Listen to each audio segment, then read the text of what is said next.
The following story you are about to listen to is from a competition known as an OCT, or an Original Character Tournament.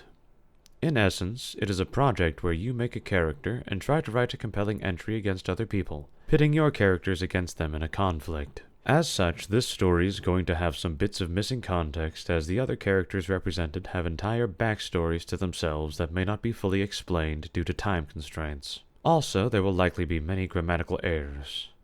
I do apologize and give you some forewarning. The characters of the Godeater, the Crossguards, Saki, Tenki, Miss X, and the location of the Crossroads all belong to Vashley and the Summer League's organizers. I hope you enjoy this entry. Bloopers at the end. Summer League's Audition, Chapter 2. It was a meeting of the forces of evil in a dark Gothic-style room with little light, save for the torches sitting in sconces on the wall. A dark brown oak double door was the only means of entrance or exit. A white flame had been painted on the center to mark this place for what it was: a meeting room. A large, circular table sat at the center, bearing a copper ring that wrapped itself around a few inches inward from its edge. Around this table were 5 figures, looming in the darkness. They all seemed to be waiting for something, with nary a word passing between them. They had been here in the dark for hours, to the point where patience had long since lost its appeal, and the thought of bailing had well and fully sunk in. "When do you think he'll be here?" came the voice of a pirate captain, just as much lizard as man. He bounced about as though he had boundless energy. A figure, a human wearing a black hood and dark leather armor, turned his head to look at the reptilian. "When he finds it thematically appropriate. You should know he's a damn theater kid." "Come now, Karim. There's no need to be rude. Captain Hesk is just voicing our concerns." A deep, rumbling voice emerged from a giant of a man wearing all too loose-fitting black clothing. He was probably the only one who seemed to have a smile on his scarred face. "The dead have also had many concerns for him to consider. He does operate on a scale that we do not understand." The fourth voice, a woman's, came from the form of a glowing blue hobgoblin ghost. She had been dressed in tattered and broken remnants of armor, her body torn and battered from what appeared to be a final battle. The final, a delicate-looking blonde woman, stood dressed in the trappings of royalty. She wore a black leather band around her forehead with a red gem sewn to its center. She nodded knowingly. "We know Baladeth is constantly busy. It's something we've had to accept. I'm more concerned with the distinct lack of Nalagram." At her words, the others turned their heads to a very clear and very empty spot at their table. Karim crossed a pair of muscular arms that had been honed and trimmed from years of work and fighting. "Gotta admit, I'm curious about that too. I don't even see him outside of work anymore. Hell, I ain't even seen him on the job in some time either." "I do believe Princess Lucinda here might have some more personal reasons for her concern," Hardrange said with a deep grin on his face, and wrinkled the scars that ran over his left eye. The blonde woman looked away with a deep blush on her face. "You know I'm here on business, Hardrange." "He just be teasing you, lass. The big oaf not be having much going on in his poor little head," the captain chortled happily, much to the chagrin of the larger man. This brought a sigh from Karim and the ghostly woman, who both stared nonplussed at the door as the conversation continued to drone on. As their eyes rested upon the symbol of the white flame, the doors slammed open in a gust of wind and heat that snuffed each of the torches.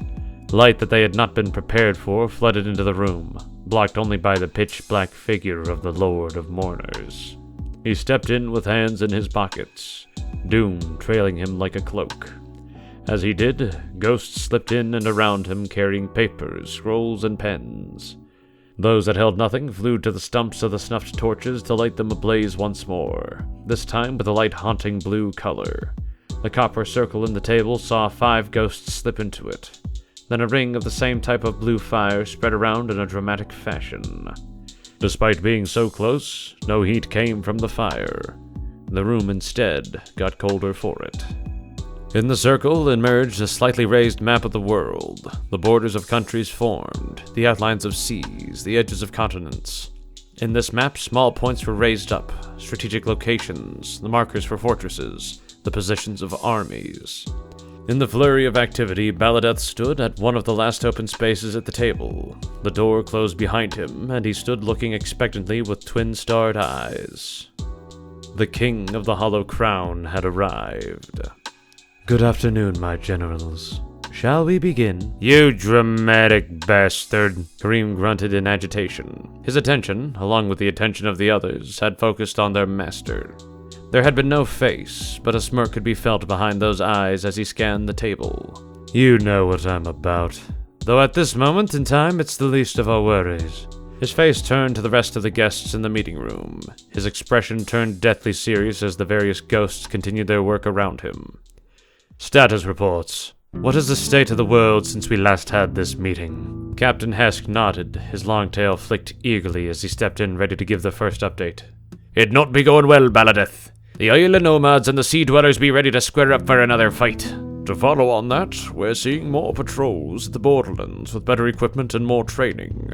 They're getting closer and closer by the day, Heartrange continued.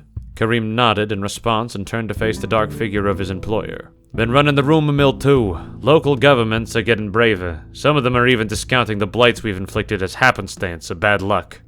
They ain't too afraid of us no more. Baladeth gave a low at the commentary, letting each of the advisors who had come say their piece.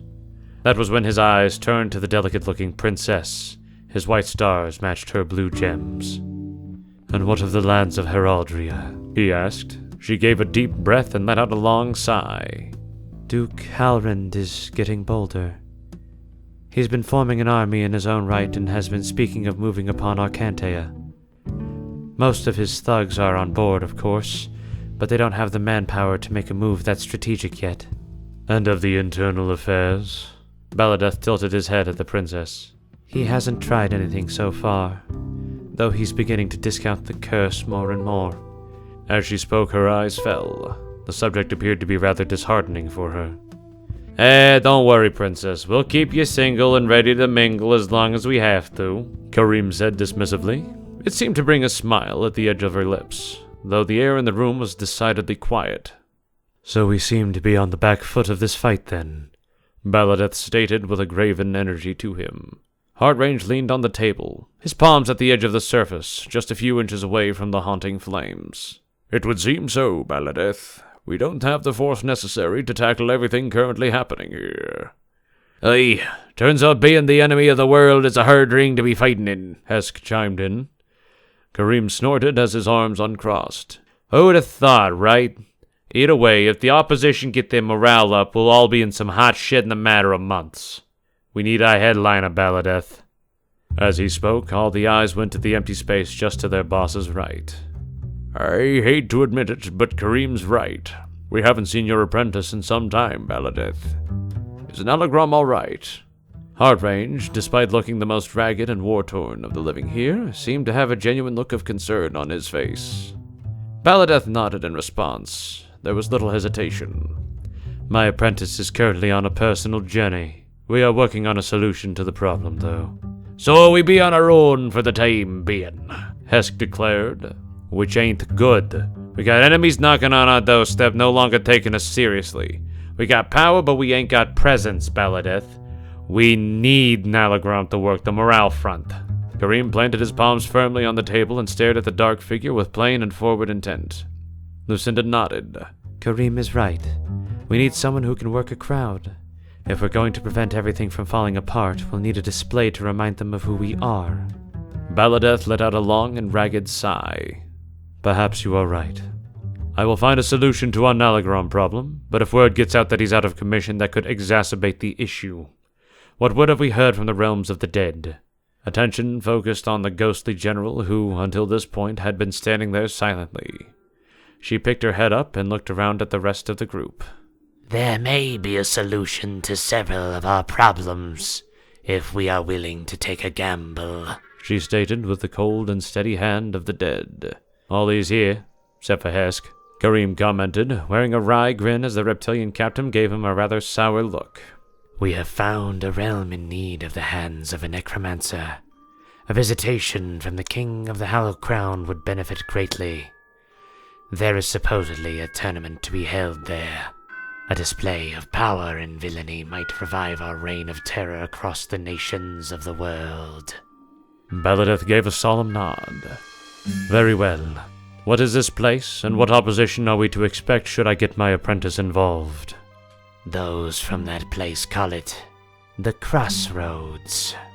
Opposition would be unable to handle the apprentice, save for their guardian deity. She is known as the Godeater. Something you might be familiar with, Lord of Mourners. There was a long pause from Baladeth as he stared at the ghost. Agitation flared on his face for a moment, but if there were any thoughts, it died before they formed. He gave a nod. I suppose I have been denying my responsibilities to the realm of the divine. What do you think the odds are of Nalagron being granted entry to this tournament? That depends on him. The word from those that could speak in that realm is that she has grown bored, cocky, and perhaps complacent. They seem to have very little to do there. If he puts on a good show, the odds would be in his favor. As the ghost spoke, the map on the table shifted to the appearance of a woman with pointed fox ears. From what they could see, she was radiant, beautiful even. Anything we should know about our unwilling host? Baladeth asked. She is near omnipotent, much as you are. She wields dimensional magic and can pierce the veil of realms. It is very possible she could be watching us at this very moment. You would have your work cut out for you to hide his presence, Lord of Mourners. Baladeth's face went from grave to rather pleased. His back straightened ever so slightly. Karim, based on our information, how long do you think we can keep our charade for? Based on current trends, about 2 months. Baladeth gave a nod. Find me a path to this crossroads we can take. It's time we brought my apprentice back to the center stage.